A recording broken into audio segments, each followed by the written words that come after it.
Thank you to the organizers for having accepted this communication proposal, which focuses on Pierre Duplan, a painter active in Avignon in the late 16th century. So what I'd like to discuss today is actually a more in-depth study of what I've just touched on in my doctoral thesis, which was devoted to Simon de Chalon, a painter also active in Avignon in the second third of the 16th century. So it concerns Pierre Duplan on the left, who is now only recognized for being Quentin Varin's master, so in the middle, who himself taught the famous Nicolas Poussin on the right. And although now completely forgotten, he is, after Simon de Chalon's death in 1561, the most prolific artist of Avignon, which is itself a flourishing economic and artistic hub between Italy, the Mediterranean, and northern countries.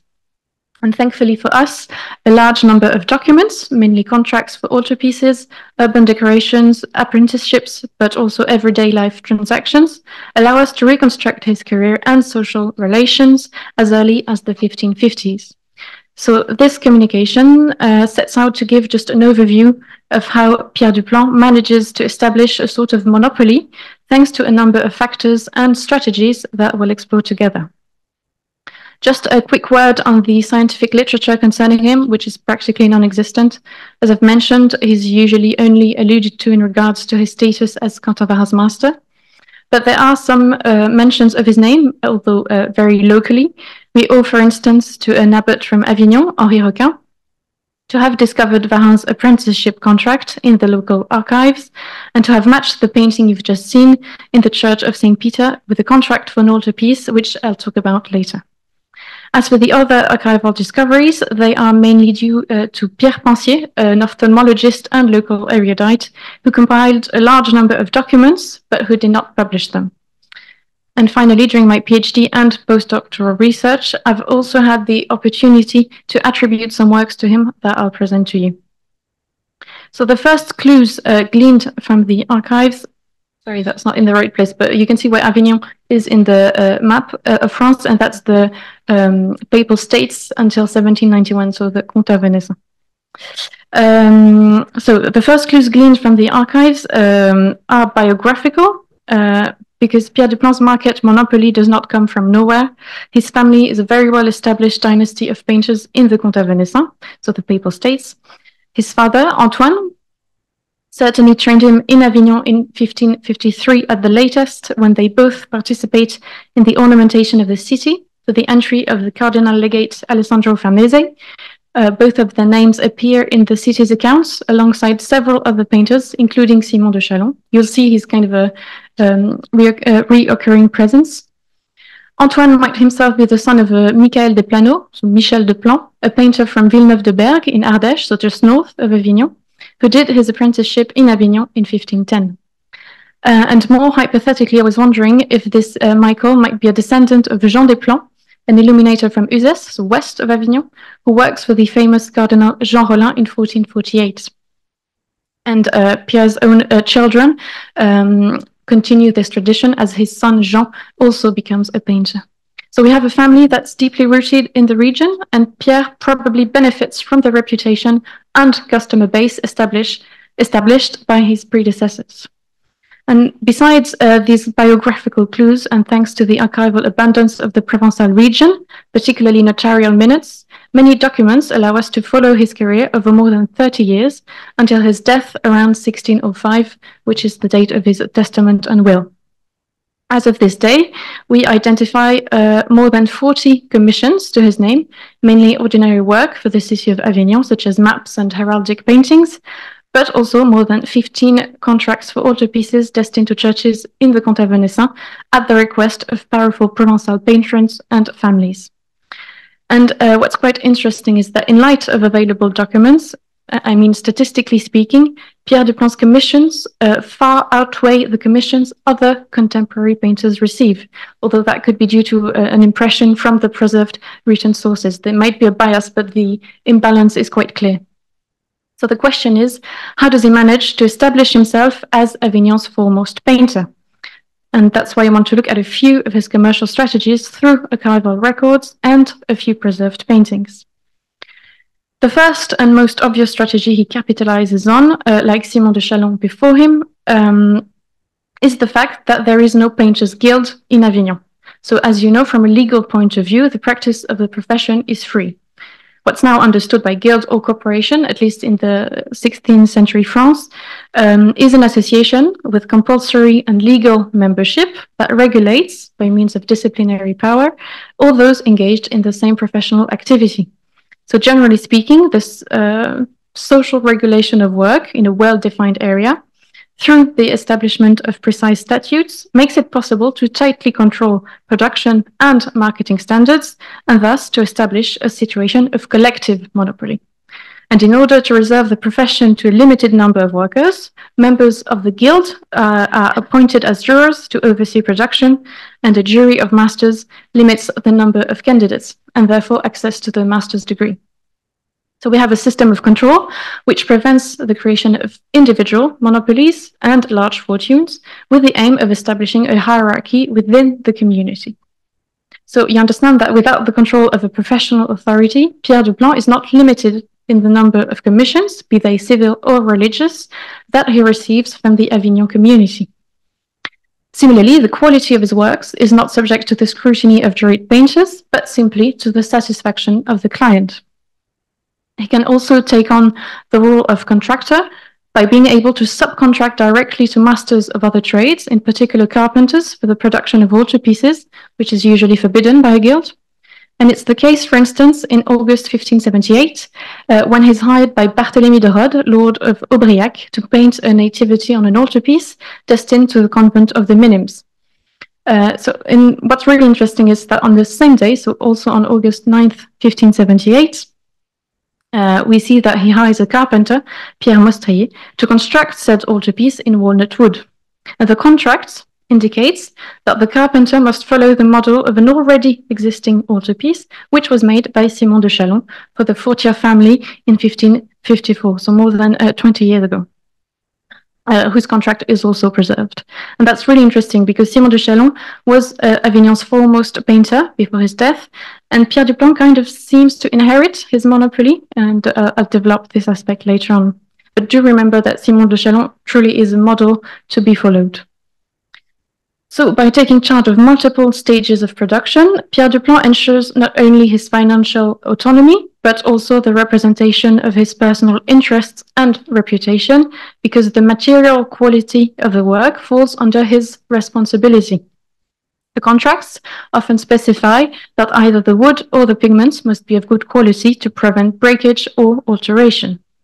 So all of this allows him to control a professional network supplying quality goods. The lack of a guild can also be perceived through the need to strategically compensate this absence through other means, in particular the urban community surrounding a painter, and the professional, marital, and familial bonds the Duplan family cultivates certainly allow its members to collaborate on regular occasions. As is quite usual in the Renaissance, painters marry the daughters of other painters, and the Duplan family is no exception. So we have Catherine, Pierre's daughter, who marries two painters successively.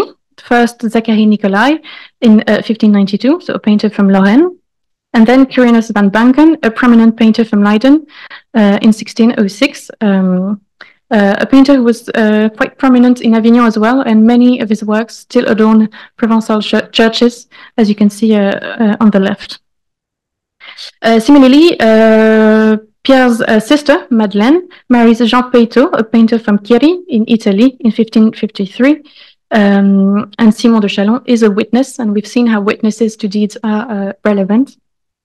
Pierre Duplan also has another brother-in-law who is a painter by the name of Humbert Gromet, or Gourmet, according to different spellings, from Savoy. And it's quite interesting to note that Antoine, so Pierre's father, and Pierre work alongside Gromet and Peito in 1553 during the decoration of the city for the entry of Farnese. As I've mentioned, Avignon is a really important hub for intercultural exchanges between Italy, France, and northern countries, which is quite visible, I think, in the different origins of the painters who marry into the Duplan family.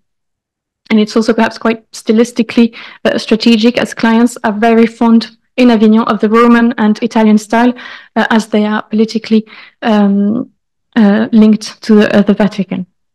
They are also quite fond of the Flemish style in Europe as well, so a painter from Leiden kind of makes sense.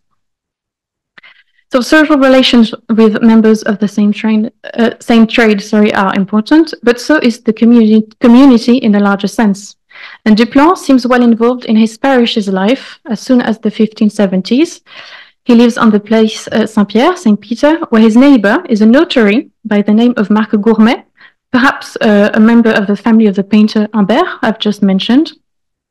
A notary who frequently appears in the deeds concerning Duplan, such as apprenticeships.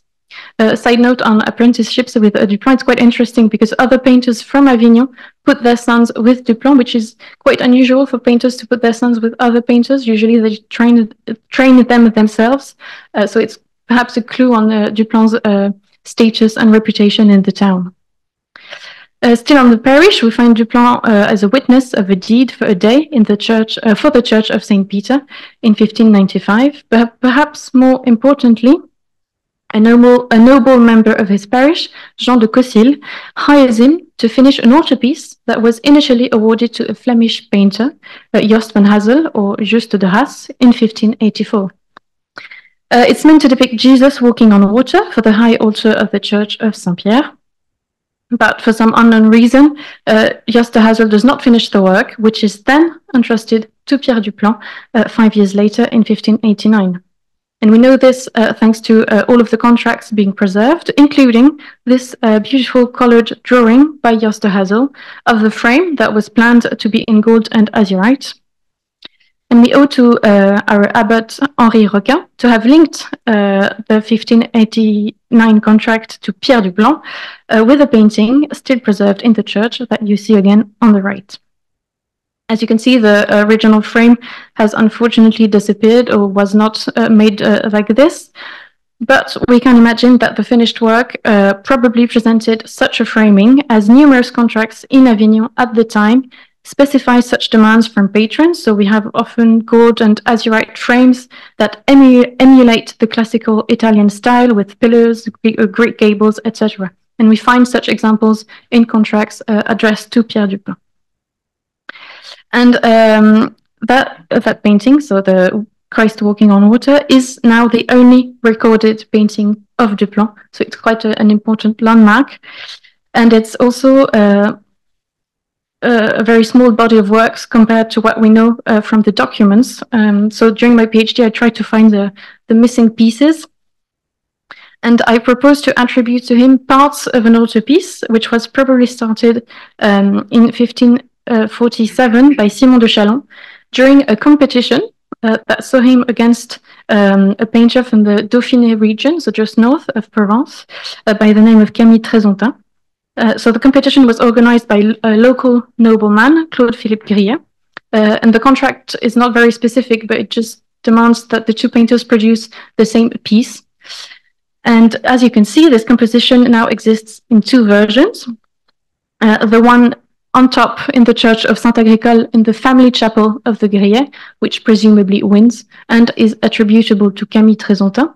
And the other one, which is today in a private collection in Avignon, on the bottom, presumably by Simon de Chalon, whose style we recognize in the Annunciation.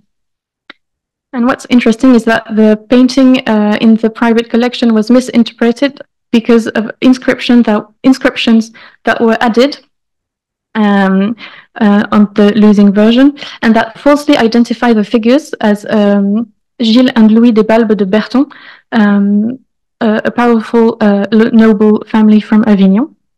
And these inscriptions were undoubtedly added by the owners, probably the Balbes de Berton family themselves, who were related to the Grillet family by marriage and who probably acquired the work after it was sold under the terms of the contract.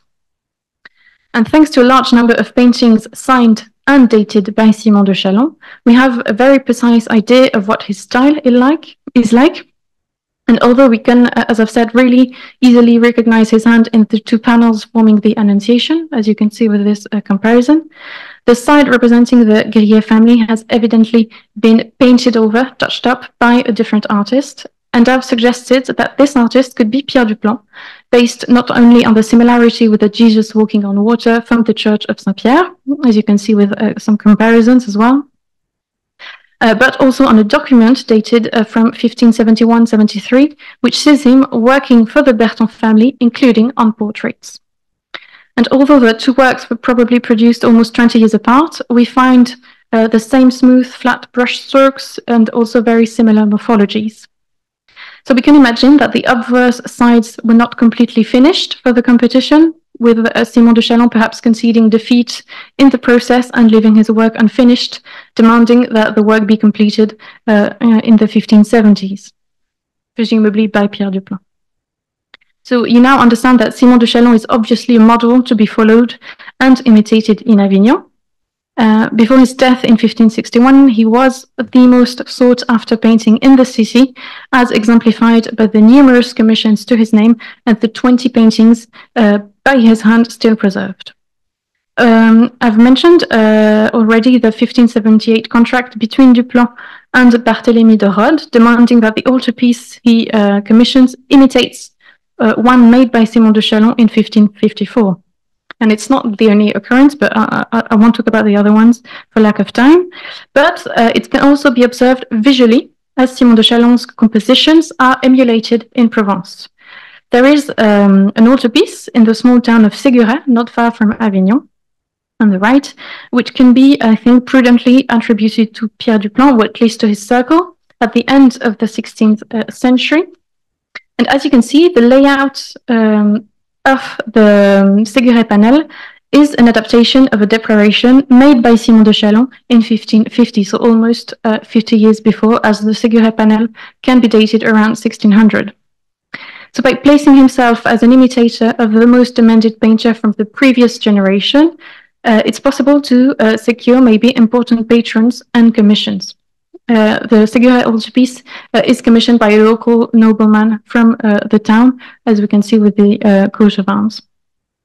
And the request from patrons to regularly imitate Simon de Chalons, even decades after his death, is probably not innocent, as they deliberately want to follow in the footsteps of a famous artist whose style seems to be part of a certain artistic tradition, and who was regularly sought after by the nobility and clergy of Avignon, thus becoming a member of this community themselves.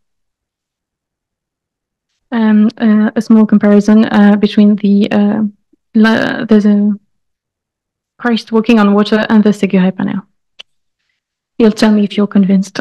Pierre Duplan's style also appears to be, or that of his workshop at least, appears to be popular in the portrait genre as well.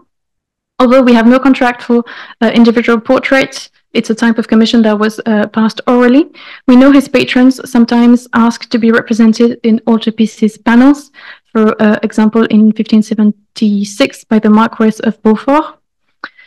And there is a portrait in the Calvin Museum in Avignon that seems to be attributable to Pierre Duplan himself, or at least to his workshop, as I've said. It's probably from the Forbin family, which is one of the most important families in Avignon. And I think stylistically it can be compared to the Grillet altarpiece. At least it would not be surprising to see Pierre Duplan working for one of the most powerful families in Avignon, as the numerous contracts still preserved show him in the service of noble Provençal families, and we have quite an extensive network of patrons, as exemplified by the commissions. And what's furthermore interesting is that his reputation goes beyond Avignon's borders. We have several neighboring towns we've seen that hire his services. We have, for example, on the screen, the Bishop of Carpentras in 1583. But what's more, Duplan is also favored by the Consulate of Avignon to manage ornamentation of the town during official entries and funerals. For instance, in 1577, he's paid 330 livres for having organized the entry of the Cardinal d'Armagnac, meaning he's in charge of the team of painters working on the decorations, but also the theater stage, the costumes, etc. So quite an important role.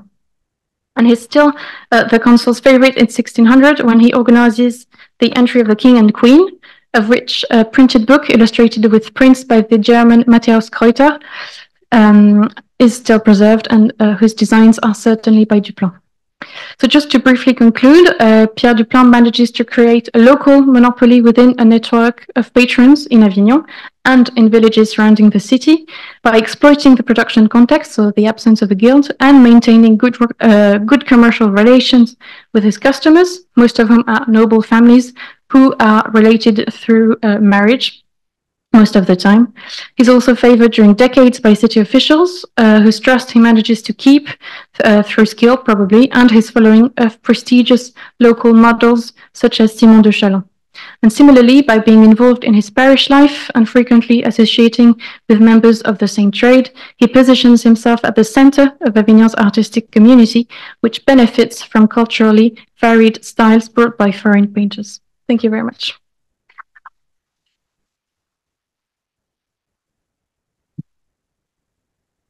Thank you, Camille, very much for your intriguing paper.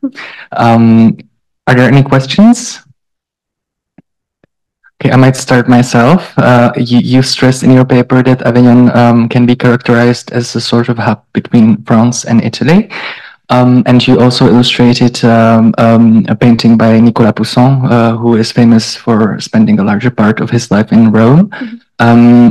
I would like to ask you if it was common for Avignon painters of the time of Pierre Duplan or Simon de Chalon to entertain travels to Italy, or if it was more of a stylistical choice of the patrons to imitate the Italian style?